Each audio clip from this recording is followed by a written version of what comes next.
आज के सेशन का हमारे पास जो फर्स्ट क्वेश्चन है हमें दिया हुआ है लॉस परसेंट, हमें दिया हुआ है कॉस्ट प्राइस के सेम दिया हुआ है। हमें लॉस परसेंट और कॉस्ट प्राइस हमें सेम दिया हुआ है और हमें सेलिंग प्राइस क्या दिया हुआ है, सेलिंग प्राइस दिया हुआ है 9। क्या ट्रिक रहेगी इस क्वेश्चन की देखेंगे हम। जब भी हमारे पास ऐसा केस आ जाए जिसमें हमारे पास लॉस परसेंट किसके इक्वल हो, कॉस्ट प्राइस के, और हमें सेलिंग प्राइस दिया हो, तो कैसे आपने इस क्वेश्चन को कैसे सॉल्व करना है। सबसे पहले आपने क्या करना है, जो आपके पास सेलिंग प्राइस है इसके फैक्टर ले लेना है। तो इसके फैक्टर क्या आ रहे हैं हमारे पास सेलिंग प्राइस के 9 और 1। फैक्टर आपके ऐसे होने चाहिए जिनको आप ऐड करो तो आपके पास क्या आना चाहिए 10 आना चाहिए।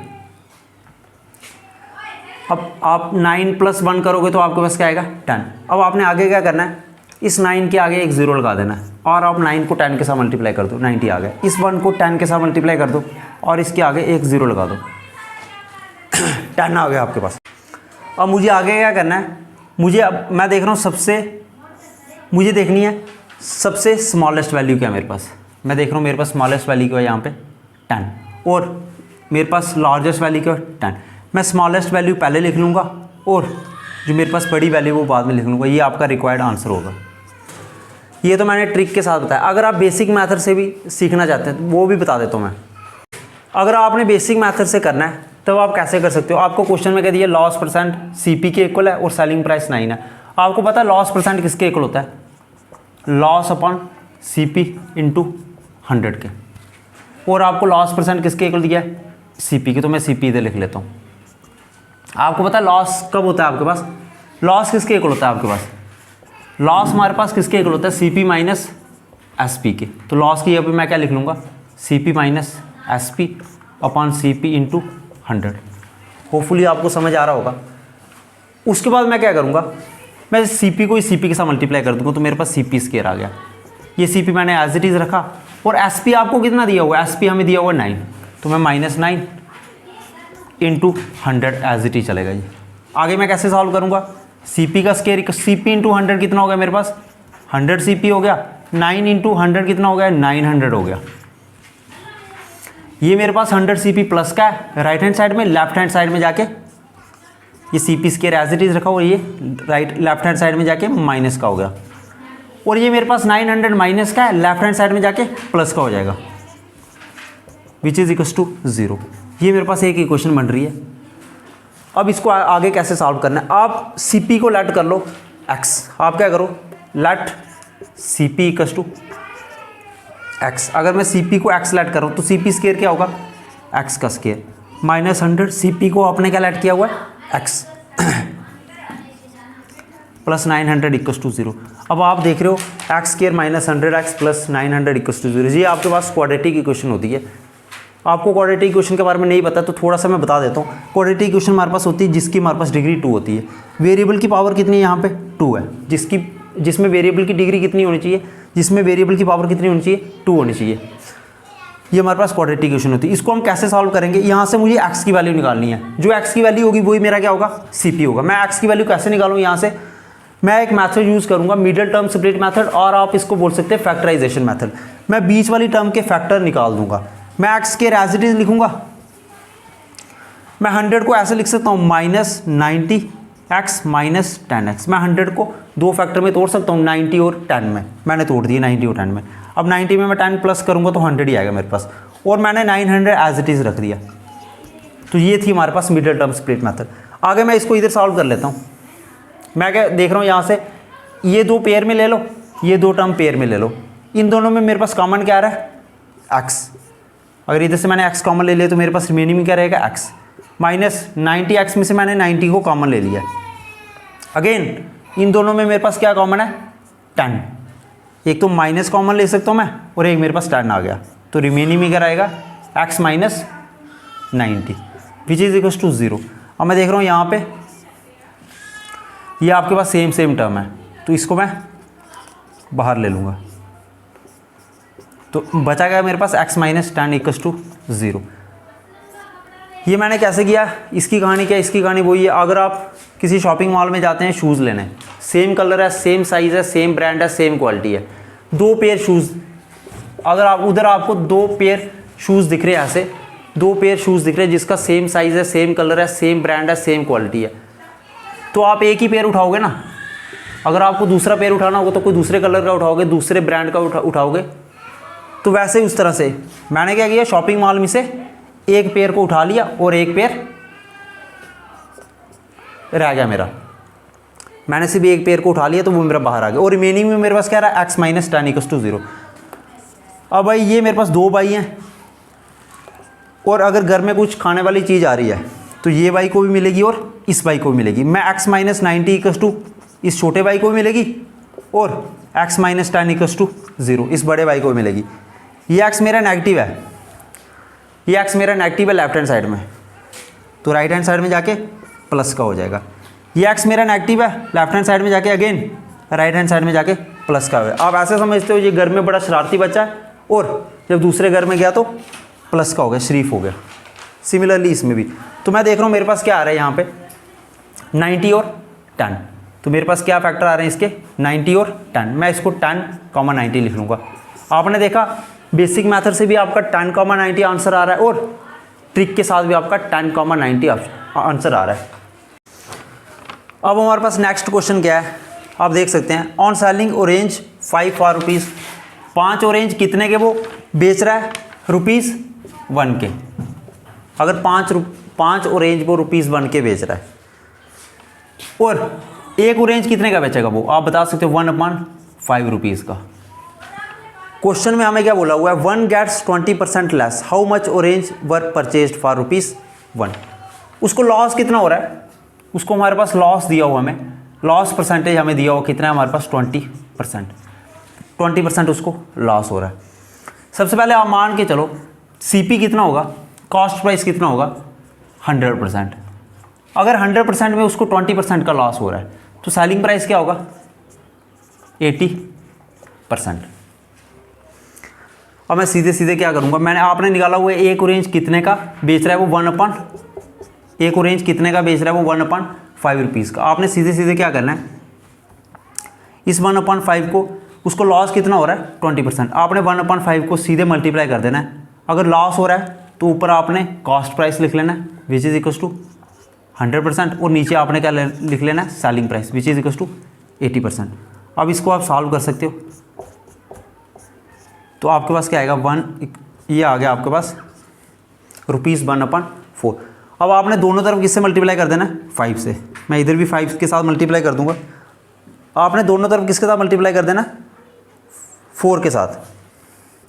तो मेरे पास यहाँ पे ही 4 आ गया, यहाँ पे ही 4 आ गया। 4 किसके इक्वल आ गया ₹4 से 4 कट गया तो 1। मतलब जो मेरे पास 4 ऑरेंज हैं वो कितने के बेचेगा वो ₹1 के। तो आंसर क्या होगा मेरा 4 फॉर ₹1। होपफुली आपको अच्छे से समझ आया होगा। सो गाइज मैं उम्मीद करता हूँ आप आज का सेशन कनेक्ट कर पा रहे होंगे। अब हमारे पास नेक्स्ट क्वेश्चन क्या दिया हूँ मैं, profit percent on an article is same as its cost price, if selling price of that article is 56 find cost price of that article. Again अभी आपने इससे पिछला क्वेश्चन जो देखा था इसमें हमें क्या दिया हुआ है, जो प्रॉफिट परसेंट है वो हमें किसके इक्वल दिया हुआ है कॉस्ट प्राइस के। हमारे पास जो प्रॉफिट परसेंट है हमें कॉस्ट प्राइस के इक्वल दिया हुआ है, और हमें सेलिंग प्राइस क्या दिया हुआ है 56। कैसे करेंगे हम इसको, पिछले क्वेश्चन में क्या था, इससे पिछले क्वेश्चन में क्या था, आपको लॉस परसेंट CP के इक्वल दिया था, सेलिंग प्राइस दिया था। इसमें आपको प्रॉफिट परसेंट CP के इक्वल दिया और सेलिंग प्राइस 56 दिया हुआ है। आपने क्या करना है, अगेन उसमें आपने 56 के फैक्टर लिए थे, इसके भी 56 के फैक्टर ले लो, इस क्वेश्चन में भी 56 के फैक्टर ले लो। 2 2 जा 4, 2 8 जा 16, 2 2 जा 4, 2 4 जा 8। कुछ इस तरह से इस फैशन में आप इसके फैक्टर ले सकते हो। तो मेरे पास क्या आ रहा है, सबसे पहले मैं फैक्टर सारे लिख लेता हूँ एक बार। 2 क्रॉस 2 क्रॉस 2 क्रॉस 2 क्रॉस 2, मेरे पास 2 कितने आ रहे हैं 5 और इंटू 3। अब इन फैक्टर्स को मुझे 2 फैक्टर में कन्वर्ट कर देना है।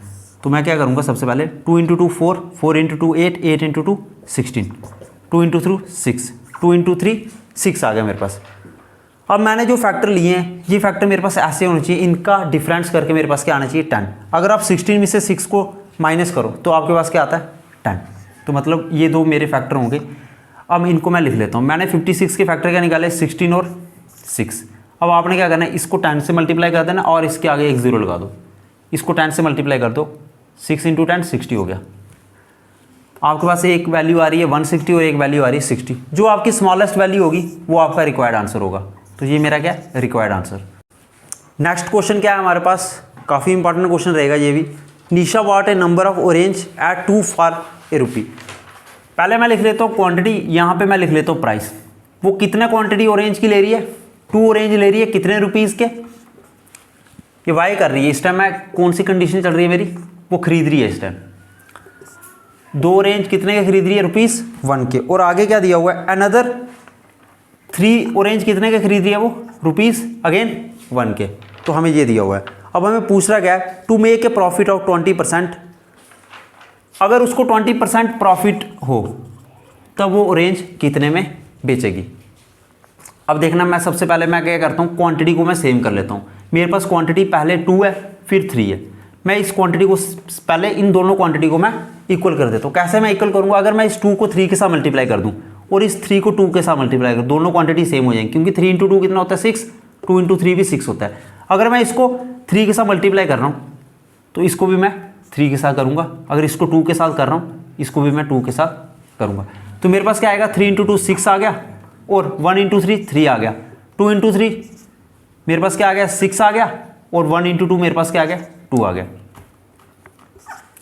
ये मेरे पास ₹3 है और ₹2 है। अब मैं सिंपली क्या करूँगा, मैं क्वांटिटी, ये मेरे पास क्वांटिटी है और ये मेरे पास प्राइस है, दोनों मैं क्वांटिटी को ऐड कर लूँगा। 6 + 6 मेरे पास 12 आ गया। अगेन मैं प्राइस को भी ऐड कर लूँगा, 3 + 2 मेरे पास क्या आ गया, 5 आ गया। ये जो मैंने लिखा हुआ है कि ₹12 इसका मतलब है, इसका मतलब क्या है, हमारे पास क्वेश्चन में हमें क्या दिया हुआ है, ऑरेंज दिया हुआ। इसका मतलब है वो 12 ऑरेंज कितने के खरीदती है, ₹5 के। अब हमें बोल क्या रहा है क्वेश्चन में, वो कितने, अगर उसको 20% प्रॉफिट हो तो वो 12 ऑरेंज कितने में बेचेगी। तो आपने क्या करना है, सबसे पहले 5 का 20% कर देना है आपने। उसको प्रॉफिट कितना होना चाहिए, 20%। ₹5 में उसको 20% प्रॉफिट होना चाहिए। तो मैं क्या करूँगा, 5 का 20% आप कर लो। तो आपके पास क्या आएगा, इसका जो 20%, आपको पता है 20% किसके इक्वल होता है, 1/5 के। तो 5 का 1/5 करोगे, 5 का 1/5 करोगे तो 1 आएगा। तो 5 में प्लस कर दो आप 1, तो आपके पास क्या आ गया, ₹6। तो ये मेरा रिक्वायर्ड आंसर होगा। वो 12 ऑरेंज कितने में बेचेगी, ₹3 में। तो उसको कितना प्रॉफिट होगा हमारे पास, उसको कितना प्रॉफिट होगा, 20%। नेक्स्ट क्वेश्चन हमारे पास क्या है, हमें दिया हुआ price of sugar is increase by 20%। सबसे पहले हमें क्या बोल रहा है, प्राइस ऑफ शुगर को कितना आपने इंक्रीज किया है, 20%। आपको पता है 20% किसके इक्वल होता है, 20% को अगर फ्रैक्शन में चेंज करोगे तो 1/5 होता है। अब सबसे पहले मैं लिख रहा हूँ यहाँ पे मेरा कितना इंक्रीज हो रहा है। पहले मेरे पास जो शुगर का प्राइस था पहले 5 था, कितना इंक्रीज हो रहा है, 1। तो 5, तो मैं लिख लेता हूँ सबसे पहले मेरे पास क्वांटिटी क्या है, पहले 5 है और इसमें इंक्रीज कितना हो रहा है, 1। तो 5 + 1 कितना होता है, 6। तो मैंने क्या लिख ली, क्वांटिटी। ऐसे लिख लो आप, यहाँ पे क्वांटिटी क्या है, 5:6। उसके बाद आपने क्या करना है, आगे आपको क्वेश्चन में कमिन आ जाओ। उसके बाद आपने क्या करना है, चुपचाप बैठना, ठीक है, आवाज़ नहीं करना, करो अपना अपना रिवाइज करो, ठीक है। हमें क्वेश्चन में क्या दिया हुआ है कि price of T is increase by 20%। हमें बोल रहा है टी का प्राइस कितना इंक्रीज हो रहा है, 20%। सबसे पहले आपको पता है 20% को फ्रैक्शन में चेंज करोगे तो आपके पास क्या आएगा, 1/5। पहले टी का प्राइस क्या था, 5, इंक्रीज कितना हो रहा है, 20%। मतलब 5 में 1 ऐड करो, कितना आ गया, 6। तो प्राइस मेरे पास क्या आ गया, पहले 5 था बाद में 6 हो गया, 5:6। जब भी आपके पास प्राइस आ जाए, आपके पास प्राइस गिवन हो, तो क्वांटिटी आप निकाल सकते हो। इसका आपने इन्वर्स कर देना। आपने क्या करना है, सिंपली 5/6 का इन्वर्स कर देना, तो मेरे पास 6/5 आएगा। तो क्वांटिटी क्या आ गई, 6/5। पहले क्वांटिटी 6 थी, बाद में कितनी हुई मेरे पास, 5। कितना डिफरेंस आ रहा है, 1 का। मेरे पास डिफरेंस कितना आ रहा है, 1 का। किस में डिफरेंस आ रहा है, 6। पहले वैल्यू क्या थी, 6। डिवाइड में डाल देना आपने, 6 × 100 कर देना है। इसको डिवाइड कर देना आपने, तो मेरे पास क्या आ रहा है, 50/3। इस यहाँ तक भी आंसर सही है। अगर आप इसको और सिंप्लीफाई करना चाहो तो कुछ इस तरह से कर सकते हो। तो मेरे पास क्या आएगा, सबसे पहले मैं क्या लिखूंगा, क्वेश्चन को लिखूंगा 16 है, फिर मैं लिखूंगा रिमाइंडर को, फिर मैं लिखूँगा मेरे पास डिवाइज़र क्या है 3, तो ये मेरा 62/3% मेरा रिक्वायर्ड आंसर होगा। The price of sugar is decrease by 20% and it's consumption increases by 30%। सबसे पहले डिक्रीज कितना हो रहा है, मैं लिख लेता हूँ 20%। शुगर के प्राइस में डिक्रीज कितना हो रहा है 20%, और इंक्रीज कितना हो रहा है मेरे पास 30%। यह आपने लिख लिया। आगे क्या करना है, एक दो स्टेप में ट्रिक के साथ बताऊंगा कैसे आपने सीधे सीधे इसका आंसर लाना है। इस -20% का आगे 30% कर लो, आप प्लस डालो और ये -20% एज इट इज़ लिखो, -20% ऑफ 30% कर दो आप। एक ही स्टेप में आपका आंसर आ जाएगा। अब हमें आगे, मैं इसको पहले सॉल्व कर लेता हूँ, सिंप्लीफाई कर लेता हूँ। 30 - 20 मेरे पास 10% आ गया, और जब मैं इसको आगे सिंप्लीफाई करूँगा, परसेंटेज हटाओगे तो फ्रैक्शन आ जाएगा, परसेंटेज हटाओगे तो डिवाइड में 100 आ जाएगा। इसको आप आगे सॉल्व कर सकते हो। ये 2 0 से 2 0 हट के मेरे पास क्या है 3 × 2 6, 6 डिवाइडेड में 100, तो ये मेरे पास क्या आ गया 6%। 10 - 6% किसके इक्वल होता है 4% के। अब 4% को मैं फ्रैक्शन में अगेन चेंज कर सकता हूँ। 4/% जब हटेगा डिवाइड में 100 लगेगा, 2 2 जा 250, तो मेरे पास क्या आ गया 2/50। अब इसको आगे मैं और सॉल्व कर सकता हूँ, तो मेरे पास क्या आ रहा है 1/25। अब हमें क्वेश्चन में क्या बोला हुआ है एक बार देख लो, find new expenditure as a ratio of initial expenditure. ये मेरे पास ओल्ड एक्सपेंडिचर है, इसमें मेरे पास कितना इंक्रीज हो रहा है 25, इसमें मेरे पास कितना इंक्रीज हो रहा है 25 में कितना इंक्रीज हो रहा है 1 का। तो मेरे पास जो अब रेशो आएगी मेरे पास न्यू और ओल्ड की, वो रेशो क्या आएगी मेरे पास, न्यू और ओल्ड एक्सपेंडिचर की मेरे पास रेशो क्या आएगी, 25 में कितना इंक्रीज हो रहा है 1 का, 25 + 1 6 आ गया, और old expenditure 25 as it is. तो ये हमारा रिक्वायर्ड आंसर होगा। अब हमारे पास नेक्स्ट क्वेश्चन क्या है, काफ़ी इंपॉर्टेंट क्वेश्चन होगा। हमें क्या दिया हुआ है, एक शॉपकीपर है, वो लेमन खरीद रहा है at the rate of 3 rupees. 3 lemon कितने के खरीद रहा है वो, पहले मैं ऊपर प्राइस लिख लेता हूँ यहाँ पे, और यहाँ पे क्वांटिटी लिख लेता हूँ। 3 लेमन वो कितने के खरीद रहा है ₹2 के, और another type of lemon at the rate of, और अनदर टाइप ऑफ लेमन खरीद रहा है वो 2 लेमन कितने के खरीद रहा है ₹3 के। आगे क्वेश्चन क्या पूछेगा हमें, हम आगे देखेंगे। फिलहाल अभी हम क्या करते हैं, सबसे पहले आपने क्या करना है, ये जो हमारे पास यहाँ पे सेम कर देना आपने। यहाँ पे 3 है, इसको 2 के साथ मल्टीप्लाई कर दो, यहाँ पे 2 है, इसको 3 के साथ। अगर इसको 2 के साथ किया तो इसको भी, ये मेरे पास क्या है क्वांटिटी, और ये मेरे पास क्या है प्राइस है। अगर आपने इसको 2 के साथ किया है, इसको भी 2 के साथ कर लेना। अगर आपने इसको 3 के साथ किया तो कमिन आ जाओ भाई, आ जाओ। अगर आपने इसको 3 के साथ किया तो इसको भी 3 के साथ कर देना। अब आगे अगर मैं इसको सॉल्व करता हूँ, 2 × 3 मेरे पास क्या आ गया 6, 2 × 2 क्या आ गया ₹4, 3 × 2 मेरे पास क्या आ गया 6, 3 × 3 मेरे पास क्या आ गया ₹9। अब हमें आगे क्या दिया हुआ है, बड़ा इंपॉर्टेंट है आगे वाला पॉइंट, ध्यान से इसको एक बार देख लेना। He mixed both quantity in the ratio of 2:3। दोनों क्वांटिटी को वो किस रेशो में मिक्स कर रहा है 2:3, 2:3 में मिक्स कर रहा है। तो आपने क्या करना है, इस 2 को 6 और 4 के साथ मल्टीप्लाई कर देना। 2 × 6 कितना होता है 12, 2 × 4 कितना होता है मेरे पास 8, 3 × 6 कितना होता है 18, 9 × 3 कितना होता है मेरे पास 27। होपफुली आपको यहाँ तक समझ आया होगा। आगे आपने क्या करना है, ऐड कर देना है इनको।